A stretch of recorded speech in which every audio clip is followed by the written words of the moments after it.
নানা অজুহাতে বারবার বিডিআর বিদ্রোহের বিস্ফোরক মামলার জামিন শুনানি পেছানো হচ্ছে বলে অভিযোগ করেছেন ভুক্তভোগী পরিবারের সদস্যরা। একই ঘটনায় হত্যা মামলায় খালাস পাওয়ার পরও বিস্ফোরক মামলার জামিন শুনানি না হওয়ায় ১৬ বছর ধরে জেল খাটছেন কয়েকশো বিডিআর সদস্য। মঙ্গলবার এই মামলায় জামিন শুনানির দিন থাকলেও আইনি জটিলতায় তা আবারও পেছানো হয়েছে। খায়রুল ইসলামের রিপোর্ট। মুন্সিগঞ্জের আনিতা, তার বয়স যখন ১ বছর তখন ঘটে বিডিআর বিদ্রোহ।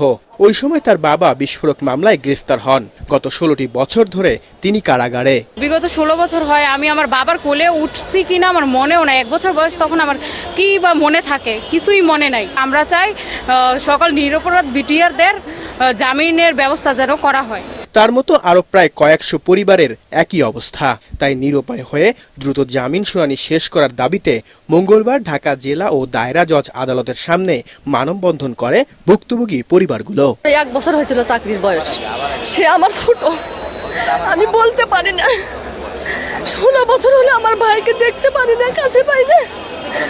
আমার বাবা মা বিছানা নিছে আমার ভাইয়ের জন্য।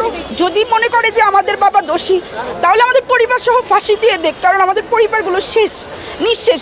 বাবা ছাড়া কিভাবে একটা মানুষ একটা সমাজে টিকে কিভাবে বা আর্থিকভাবে কিভাবে শেষ স্টেবল থাকে। চোখের পানি তো নাই, শেষ হয়েছে। ১৬ বছর কান্নাই করলাম, কোনো ফল পাইলাম না। বিগত হাসিনা সরকার এই মামলাটা কোনোভাবেই জামিন আবেদন দেয় নাই, বরং আমাদের মামলাটাকে দীর্ঘসূত্রিতা তার নীল নকশার ছক হিসাবে এটাকে দীর্ঘায়িত করছে। আমার বাবা সম্পূর্ণ ছুটিতে ছিল। ১ বছর পর সে সাক্ষী দেয়নি বলে তাকে বিনা কারণে অন্যায়ভাবে অত্র মামলাটায় তাকে ঢুকিয়ে দেওয়া হয়। আইনজীবীরা বলছেন পাবলিক প্রসিকিউটর নিয়োগ না হওয়ায় জামিন শুনানি আবারও পেছানো হয়েছে। পতিত সরকারের একটি ষড়যন্ত্রের ফসল হচ্ছে এই বিডিআর এর ঘটনাটা। যারা ৫৭ জন দেশপ্রেমিক সেনা অফিসারকে খুন করেছে, এই খুনের সাথে যারা জড়িত তাদের নামগুলো যেন তাদের ষড়যন্ত্রের জন্য বের হয়ে আসে।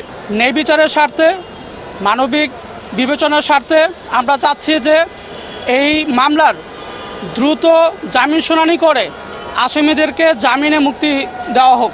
মানবিক দিক বিবেচনায় দ্রুত বিস্ফোরক মামলার কাজ শেষ করার আহ্বান জানিয়েছে ভুক্তভোগী পরিবারগুলো। খায়রুল ইসলাম, এটিএন বাংলা, ঢাকা।